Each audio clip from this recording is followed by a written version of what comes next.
বাঘের অভয়ারণ্য মিরপুরে ধরাশায়ী পাকিস্তানিরা।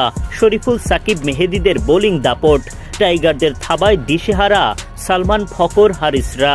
চোখের পলকে পলকে উইকেট এলো বাংলাদেশের ঘরে। দাপুটে পারফরম্যান্সে রেকর্ড গড়া জয় লিটনদের। এক ম্যাচ হাতে রেখেই সিরিজ জয়ের উদযাপনে মাতল টিম টাইগার্স। পাকিস্তানকে 134 রানের লক্ষ্য দেওয়ার পর ইনিংসের শুরুতেই টাইগার বোলারদের দাপুটে বোলিং। শুরুটা অবশ্য হয় রান আউটে। রিশাদের দারুণ থ্রোতে স্টাম্প ভেঙে দিয়ে সাইম আইয়ুবের বিদায় ঘণ্টা বাজান লিটন দাস। মোহাম্মদ হারিসকে এলবিডব্লিউর ফাঁদে ফেলেন শরীফুল ইসলাম। গোল্ডেন ডাকের শিকার হয়ে মাঠ ছাড়েন হারিস।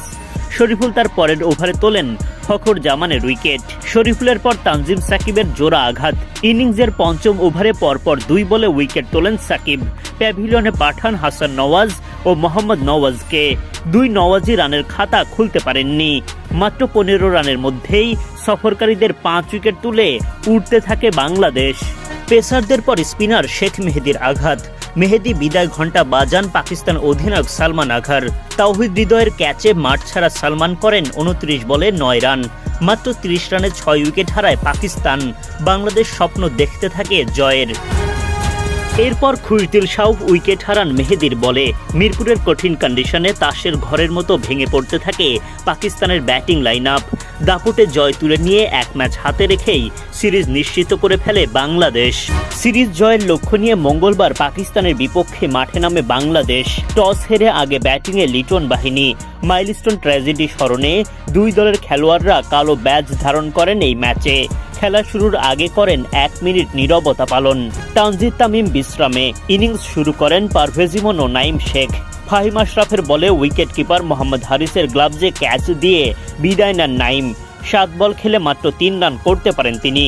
উইকেটে এসে সুবিধা করতে পারেননি অধিনায়ক লিটন দাস।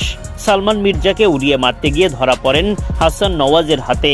9 বল খেলে 8 রান করেন টাইগার অধিনায়ক। জোড়া উইকেট হারানোর পর রান আউটের শিকার হয়ে মাঠ ছাড়েন তাওহিদ হৃদয়। রানের খাতায় খুলতে পারেননি হৃদয়।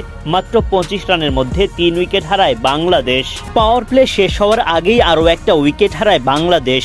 পাকিস্তানের অভিষিক্ত পেসার আহমেদ দানিয়ালের বলে ফাহিম আশরাফের হাতে সহজ একটা ক্যাচ দেন পারভেজ ইমন।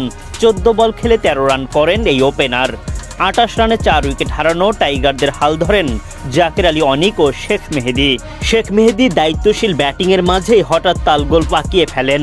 মোহাম্মদ নওয়াজের বলে ছক্কা হাঁকাতে গিয়ে ব্যাটে বলে ঠিকঠাক কানেক্ট করতে পারেননি। ধরা পড়েন হাসান নওয়াজের হাতে।